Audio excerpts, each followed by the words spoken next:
kabuhayan. Ito ay parang Berson. Tapos si Jason nagbitaw ng manok. Tinetesting yung mga manok kung papasa na sa exam. Ayan. Yung mga manok ni Jason pambenta ang laban. Gusto nyong bumili rito Kalayaan Kabuhayan. Ayan yung mga manok nila. Tapos dito meron pa rito.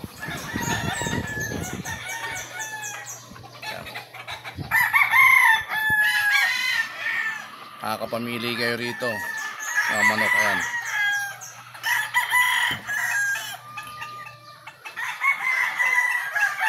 Ito yung kubo nya. Pre, may tulugan ka rito sana.